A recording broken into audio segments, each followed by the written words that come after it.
Game, sige. Sir, ano yung naobserbahan niyo po sa pag-inspection? Sige, bago ko sagutin yon, magbibigay nga ako ng saan ako dito yan?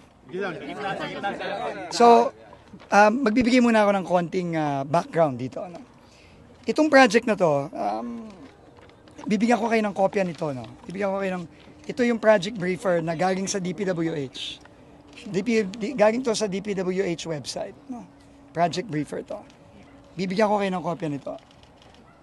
Ito construction ng isang flood control structure, yung nakikita nyo ngayon.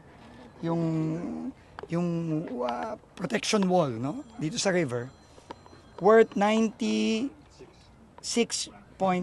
million from the 2024 GAA, no? This contract was started on March 20, 2024. Tandaan nyo yung data. March 20, 2024. Nakalagay dito, ang kanyang duration is dapat 270 days. Okay? Pero, nung June 11, so April, May, June, so less than 3 months, nakalagay dito, actual accomplishment 100% in 3 months. So tandaan nyo yan, ha? 270 days dapat. Di ba? 3 months, wala pang 3 buwan, nakalagay dito, 100% accomplished na siya. And kumolekta na yun, sir? Date collected, meaning nabayaran si Wawaw Builders, siya ang contractor, si Wawaw, July 21, 2024. So, 1 month after. So, 2024. Okay. So, yun ang background. Okay, yun ang background. Okay. Tinanong ko si Cap Oscar Gabriel, ang kapitan natin dito. Kailan ba nagsimula ito? Itong ginagawa, yun nakikita nyo ngayon. Kasi obviously, bago pa ng gawa yan eh. Diba? Ang sagot sa akin ni Cap, ang sagot sa akin ng mga kababayan natin doon, yung mga nakatira dito sa tabi, 3 weeks ago. So, ito, ang tawag ko dito, patay na, pinipilit buhayin. Kasi nabayaran na siya nung last year. Sabi dito ng DPWH, 100% completed na to last year.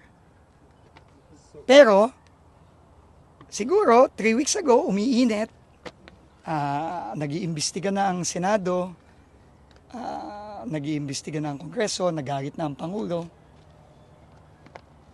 Pinipilit buhayin yung patay.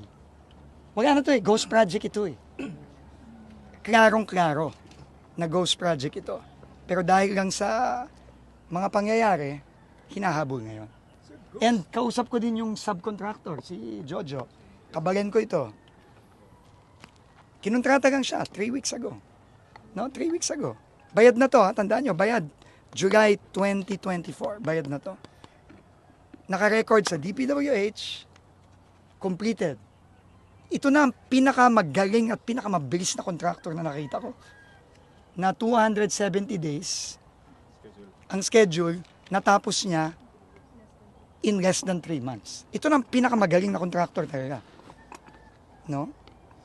Pero, ito talaga ang example nung sinasabi ng ating Pangulo. No? Ito yung sinasabi ng ating Pangulo.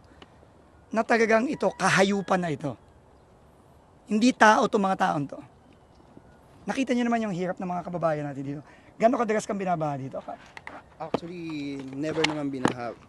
Last na pagbaha po is 1997. Oh, pero ngayon, Ngayon po, hindi naman. Hindi naman. Hindi naman. hindi ka naman binabaha. Hindi naman. Hindi ka ba nagulat na may ginagawang flood control dito? Actually, hindi naman po kasi medyo, ito po kasing area ng Casa Vista is medyo mababa kaya may possible din May talagang possible. baha. Oo. Pero ito talaga, wala to last year. Ito. Yes po, Wala bali yung mga dulo lang po at saka yung simula. Pero yung pinaka-gap, wala po. So, this is almost a 100 million project. Okay, 100 million. Ito talaga, ninakaw yung 100 million na yun. Ninakaw yun. Wala Wala ito Ngayon lang to nagkaroon Ngayon lang hinari si Jojo Subcon lang yan Di ba? Wala siyang kasalanan.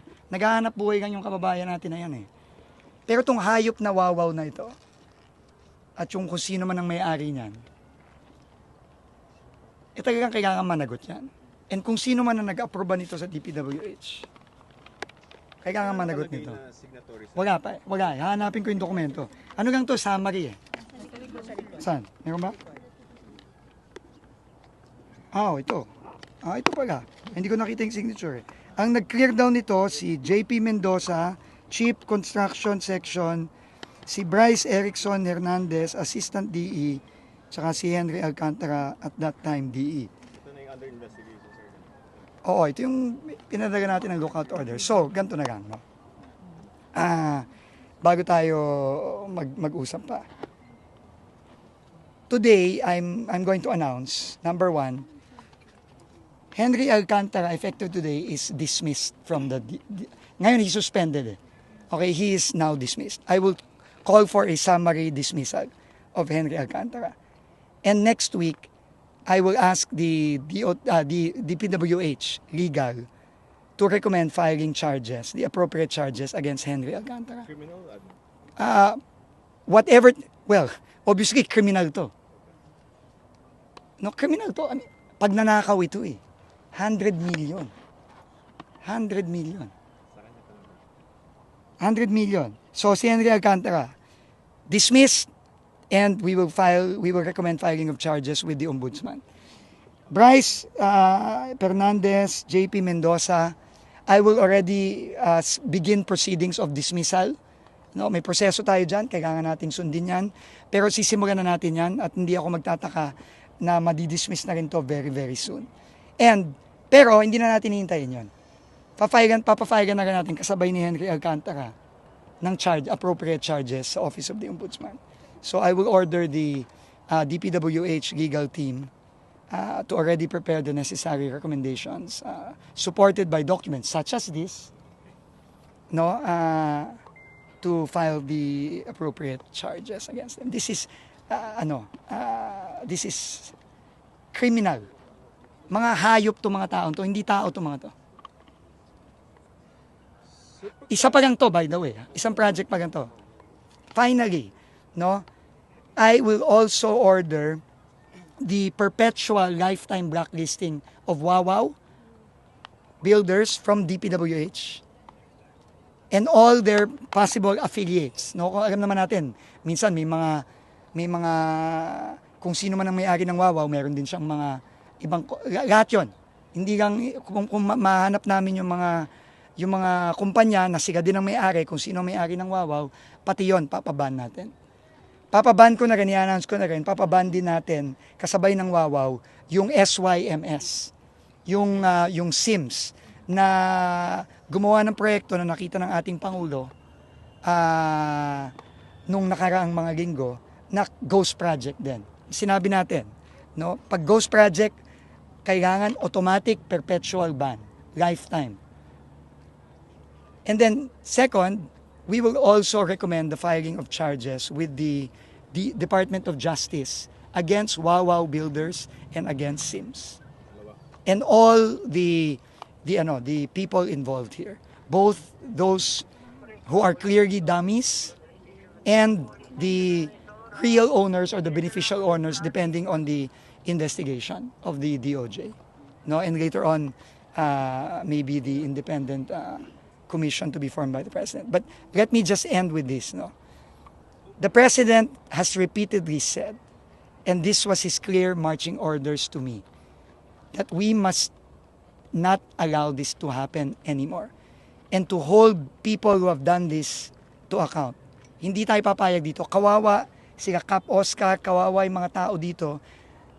Hindi nga alam ni Cap Oscar na may project pala dito eh. Nagulat ka na lang, nabigla na lang may gumagawa dito, di ba, Cap? Actually, naman po sila. Nag-courtesy call naman po sila. Kailan?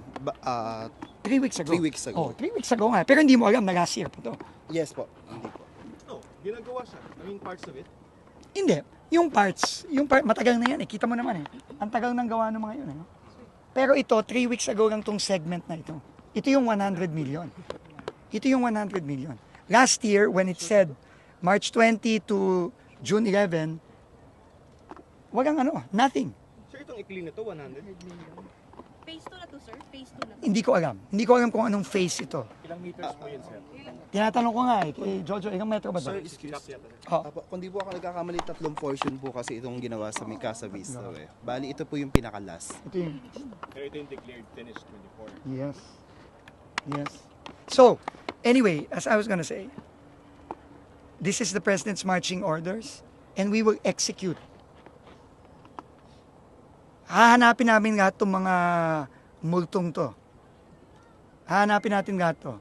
And lahat to, pag nakita na natin, and nagpapasalamat ako sa mga iba nating mga kawani sa DPWH kasi silang nagbibigay ng impormasyon na to.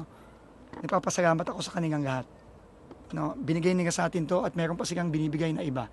At hindi tayo titigil. Hanapin natin lahat to.